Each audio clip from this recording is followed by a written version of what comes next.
എൻ്റെ കുട്ടീനെ കണ്ടാലല്ല എനിക്ക് സമാധാനം. ഞങ്ങൾക്ക് എൻ്റെ കുട്ടിയെ കണ്ടാൽ മതി. എന്തെല്ലാം പറഞ്ഞങ്ങളൊക്കെ പറ്റിച്ച് മക്കളെ എനിക്ക് സഹിക്കാൻ കഴിയുന്നില്ല. ഇത്ര മാസം കഴിഞ്ഞാണ് ഞാൻ കഴിച്ചിലാക്കിയത്.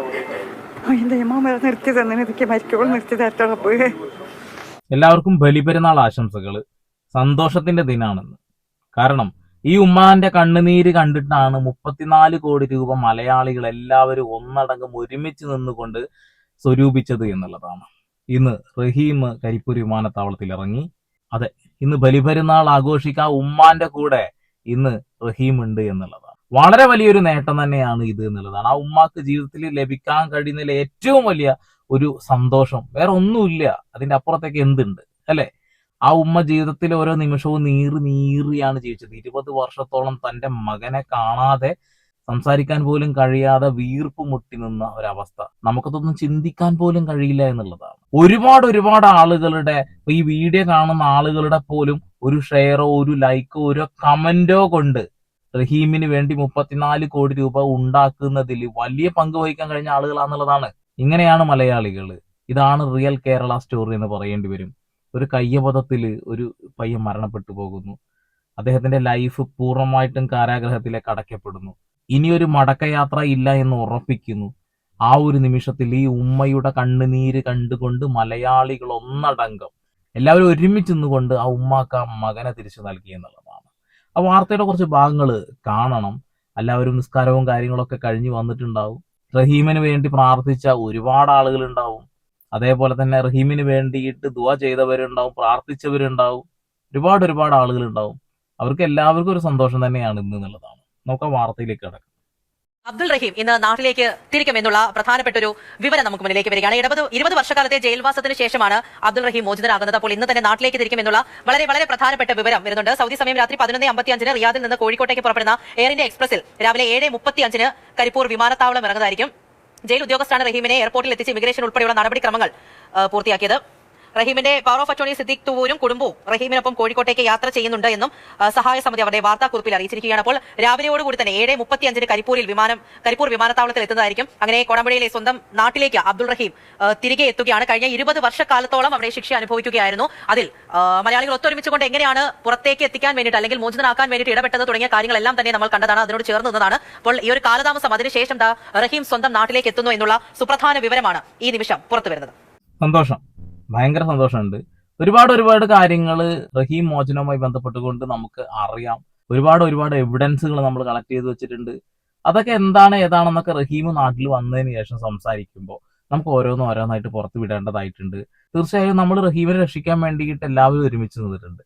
അതിന്റെ അപ്പുറത്തേക്ക് ചില കാര്യങ്ങളും കൂടി നടന്നിട്ടുണ്ട്. അത് ഇപ്പൊ പറയുന്നില്ല, നല്ലൊരു ദിവസമല്ലേ. അത് നമുക്ക് അടുത്ത ദിവസം തീർച്ചയായിട്ടും അദ്ദേഹം തുറന്നു പറയുന്ന ഒരു അവസരത്തിൽ നമുക്ക് പറയാം. എല്ലാ മാധ്യമങ്ങളും ഇനി റഹീമിന്റെ അടുത്ത് തന്നെയാവും ഉണ്ടാവുക. എല്ലാവരും ആ ഒരു മീഡിയ കവറേജിന് വേണ്ടിയിട്ട് പോകും. അദ്ദേഹം പല കാര്യങ്ങളും പറയാൻ ആഗ്രഹിക്കുന്നുണ്ട്. അതിന്റെയൊക്കെ ശബ്ദ സന്ദേശങ്ങൾ നമ്മുടെ കയ്യിലുണ്ട്. 24 ന്യൂസ് അന്ന് റഹീമിന്റെ ഉമ്മാടെ അടുത്ത് പോയിട്ട് റഹീമിനെ കോൾ ചെയ്യുന്ന ഒരു സീനുണ്ട്. നിങ്ങൾ അതൊന്ന് കാണണം കേട്ടോ. അവിടെ ആൾക്കാർ പ്രവർത്തിക്കുന്നുണ്ട് റിയാദിൽ തന്നെ. എത്രയും പെട്ടെന്ന് റഹീമിനെ നാട്ടിൽ കൊണ്ടുവരും. ഇത് മാത്രമല്ല, റഹീമിനെ ഉമ്മയുടെ അടുത്തുകൊണ്ട് ആക്കുന്നവരെ 24 കൂടെ ഉണ്ടാവും കേട്ടോ. ഒരുപാട് നന്ദിയുണ്ട്. ഒരുപാട് ആൾക്കാർ അറിയാത്തവരെല്ലാവർക്കും ബാങ്കിൽ പ്രവർത്തിച്ച എല്ലാവർക്കും ഒരുപാട്. ജയിലിൽ കഴിയുന്ന ഈ അബ്ദുൾ റഹീമിന് വേണ്ടിയാണ് നമ്മൾ കുറച്ച് ദിവസങ്ങളായി സംസാരിച്ചുകൊണ്ടേയിരുന്നതും നിങ്ങളെല്ലാവരും 34 കോടി രൂപ കളക്ട് ചെയ്തതും ഒക്കെ തന്നെ. എല്ലാവർക്കും വേണ്ടിയിട്ട് പ്രാർത്ഥിക്കാം. എല്ലാവർക്കും നന്ദിയുണ്ട്. ഇതിന്റെ ബാങ്കിൽ പ്രത്യേകിച്ച് എല്ലാവർക്കും വേണ്ടിയിട്ട് പ്രാർത്ഥിക്കും. പോലെ കഴിക്കാൻ വേണ്ടി കാര്യമല്ലേ ചെയ്യുന്നത്. ഇത് പുള്ളിനെ ഒരു കൂട്ടി കാട്ടി തരാൻ ഇത്രയും പൈസ കിടക്കുന്നത്. 2024 നമ്മൾ ആ ഒരു ഫണ്ട് കളക്ട് ചെയ്യുന്നത്.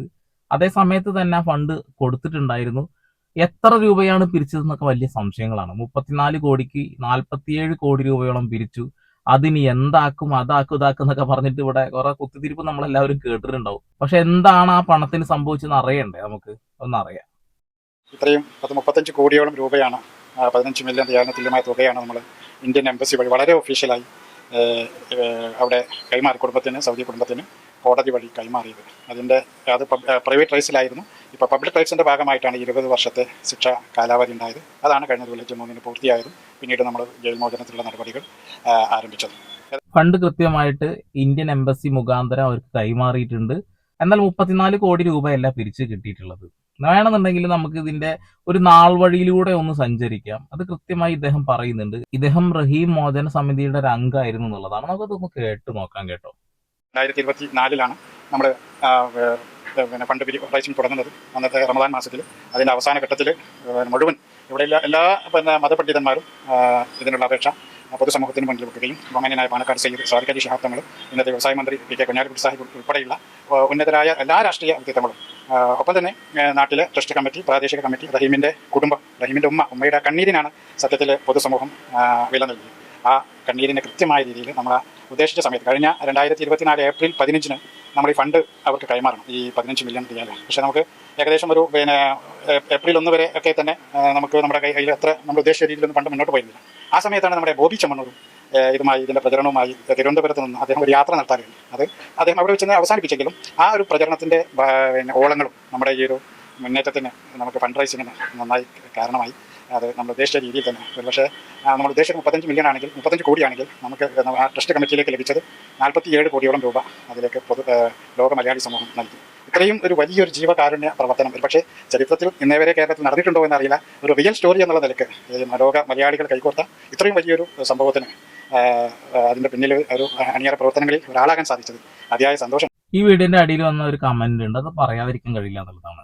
എന്താണ് ഒരുപാട് മുസ്ലിം പണ്ഡിതന്മാരുടെ പേരുകൾ മാത്രം പറയുന്നത്? ഇവിടെ ഹിന്ദുവിന്റെയും മുസൽമാന്റെയും ക്രൈസ്തവന്റെയും പണം കൂടി ഈ വിഷയത്തിൽ ഉണ്ട് എന്നുള്ളതാണ്. നമ്മൾ അതിനൊരു വേർതിരിവ് ഇവിടെ ചിത്രീകരിക്കുന്ന എനിക്ക് പിടുത്തം കിട്ടുന്നില്ല. അങ്ങനെ ഒരു വേർതിരിവോട് കൂടി ഇദ്ദേഹം സംസാരിച്ചിട്ടില്ല. എല്ലാ സാമുദായിക നേതാക്കന്മാരും എല്ലാ വിഭാഗത്തിലുള്ള ആളുകളും ഒരുമിച്ച് നിന്നുകൊണ്ട് തന്നെയാണ് ഈ വിഷയത്തിൽ 34 കോടി രൂപ സ്വരൂപിക്കാൻ സഹായകമായത് എന്ന് തന്നെയാണ് അദ്ദേഹം പറയുന്നത്. എന്നാൽ ചില ആളുകളുടെ പേര് തീർച്ചയായിട്ടും പറയാതിരിക്കാൻ കഴിയില്ലല്ലോ. ഇപ്പൊ ബോബി ചെമ്മണ്ണൂരുടെ പേര് ഒരിക്കലും മാറ്റിവെക്കാൻ കഴിയില്ല. അദ്ദേഹം ആ ഒരു ഇത് തുടക്കമിട്ടില്ലായിരുന്നു എങ്കിൽ സോഷ്യൽ മീഡിയ എത്രമാത്രം കത്തില്ലായിരുന്നു. സോഷ്യൽ മീഡിയ കത്തിയത് കൊണ്ട് തന്നെയാണ് നമ്മുടെ എല്ലാവരുടെയും ഓരോ ക്ലിക്ക് മുഖാന്തരം തന്നെയാണ് ഈ വിഷയത്തിൽ കൃത്യമായിട്ട് ഇത്രയും ഫണ്ട് സ്വരൂപിക്കാൻ കഴിഞ്ഞത് എന്ന കാര്യത്തിൽ തർക്കമൊന്നും വേണ്ട. അപ്പൊ ഇതിലിനി അങ്ങനെ ഒരു കാര്യം പറയേണ്ട കാര്യമില്ല. പിന്നെ ഒരുപാട് ആളുകൾ ജയിലിൽ ഒരുപാട് ആളുകളെ കൊന്നിട്ടൊക്കെ കിടക്കേണ്ട, അവരൊക്കെ ഊരി കൊണ്ടുവരാം. ഇപ്പൊ നിങ്ങൾ ചെയ്യുമോ എന്നൊക്കെ ചോദിക്കുന്നു കുറെ ആളുകൾ. അതൊക്കെ വിഡ്ഢിത്തരമായിട്ടുള്ള കാര്യങ്ങളാണ്. ഇവിടെ റഹീമിന്റെ വിഷയം കൃത്യമായി നമുക്ക് എല്ലാവർക്കും അറിയാം. ഒരു കയ്യബദ്ധത്തിന്റെ പുറത്താണ് ഇങ്ങനൊരു സംഭവം സംഭവിച്ചിട്ടുള്ളത്. അതിന്റെ പേരിൽ ഒരു മനുഷ്യൻ അനുഭവിക്കാനുള്ളതൊക്കെ അനുഭവിച്ചു കഴിഞ്ഞു. അതിനോടൊപ്പം തന്നെ അവരുടെ ഉമ്മയും അത് അനുഭവിച്ചു കൊണ്ടിരിക്കുന്നു എന്നുള്ളതാണ്. അപ്പൊ ദയവ് ചെയ്ത് ഇത്തരം വിഷയങ്ങളിൽ ഇങ്ങനെയുള്ള കാര്യങ്ങൾ വലിച്ചിഴക്കപ്പെടാതിരിക്കാൻ വേണ്ടിയിട്ടാണ് എല്ലാവരും ശ്രമിക്കേണ്ടത്. അല്ലാതെ ആവശ്യമില്ലാത്ത കോൺട്രവേഴ്സികൾ ഉണ്ടാക്കരുത്. അദ്ദേഹം നാട്ടിലെത്തുകയും പെരുന്നാൾ ആഘോഷിക്കാൻ പോവുകയാണ്. ഉമ്മാന്റെ കൂടെയാണ് ആഘോഷിക്കാൻ പോകുന്നത്. ആ ഉമ്മാക്ക് മകനെ തിരിച്ചു കൊടുക്കുക എന്നുള്ളതായിരുന്നു നമ്മുടെ എല്ലാവരുടെയും ലക്ഷ്യം. തീർച്ചയായിട്ടും നമുക്ക് എല്ലാവർക്കും അതിന് സാധിച്ചു എന്ന കാര്യത്തിൽ തർക്കമൊന്നും വേണ്ട. ആർക്കും ഇത്തരം അവസ്ഥകൾ ഉണ്ടാവരുത് എന്ന് നമുക്ക് പടച്ചവനോടും ദൈവത്തിനോടൊക്കെ ഒന്ന് പ്രാർത്ഥിക്കാം. അത് മാത്രമേ ഈ വിഷയത്തിൽ എനിക്ക് പറയാനുള്ളൂ. ഇതിന്റെ പിന്നാമ്പുറത്ത് നടക്കുന്ന കുറെ കഥകളുണ്ട്. അത് നമുക്ക് അടുത്ത വീഡിയോയിലൊക്കെ പരിശോധിക്കാം. എന്തായാലും എല്ലാവർക്കും ഒരു ബലിപെരുന്നാൾ ആശംസകൾ നേരുന്നു. വീണ്ടും പുതിയ വാർത്താവിശേഷങ്ങളുമായി സന്ദീപ് എടപ്പാൾ സൈനിങ് ഓഫ്.